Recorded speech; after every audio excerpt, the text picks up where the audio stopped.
And I want to take just a quick moment and show you what we've done in here. I'm still experimenting with the perching.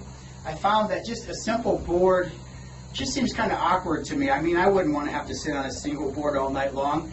And so what we did is we gave them one, and then behind it is another, and behind that is another, and behind that is another. So every 6 inches they're apart. That gives the manure, you know, the manure can still fall down. They have a place to put their feet to perch, but then they can also rest their back ends or whatever on top of these. And so far the chickens seem pretty happy with that. And we gave them another board down here to hop up on in order to get up on their perches. This is about 2 feet. It's kind of quite a jump, and they can all do it. And the reason we did that is because we didn't want raccoons being able to climb up there. So they're pretty safe once they get up there. And you can see here I had to build one little girl a ladder. Even when we put the perches down low, when these were down low, she was never able to climb up and down that perch.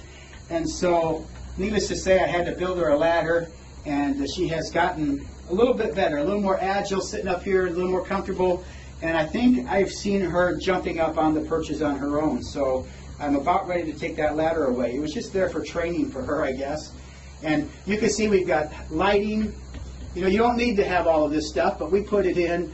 We put lights here so that if we want to heat it in the wintertime when it gets really cold, we can just put some red bulbs in there and heat it up, okay? And what else? Here's their door that they go in and out. And I wanted to show you this. This is the wiring around the windows. And this is just a cheap little window that we bought at Menards with just a screw, I think, is all we have in the bottom to create the hinging effect. And this is just a basic latch. And what my carpenter did was he took the wire, stapled it, kind of cut it to the size, and then he bent it, kind of bowed it, so that the window can never open any farther than that. And you can see the latch here. As I say, it just kind of, you can latch it so it stays in place. I've actually used it to, if I want to close the windows a little bit, I can still just latch that over. And it's locked in place. And we actually had a raccoon trying to get in here the other night. We saw his footprints all over the outside of the windows, but he couldn't get past that wiring. And that was just a little bit of genius on my carpenter's part. One other thing I wanted to show you is our cupola. It's an actual working cupola, and you probably saw it on the outside of the building here a moment ago. We have holes drilled up there. I think they were 3/4 inch, half-inch, or 3/4 inch holes all along the top, so that air can vent out. This is actually a working cupola where when you slide that over, you determine the amount of ventilation that your coop is going to have. And that works really, really well.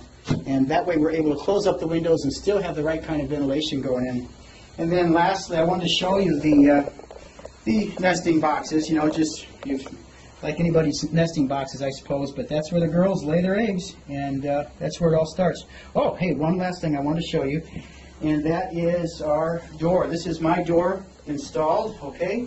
And if you're interested looking at the automatic chicken coop doors that we offer, this is mine installed, and I have mine on a timer. You can also set it on a photo eye that will close in the evening and open in the morning. I'm a little worried about doing that with mine in case of a storm, and in case it gets dark too early or something, they'd be locked out.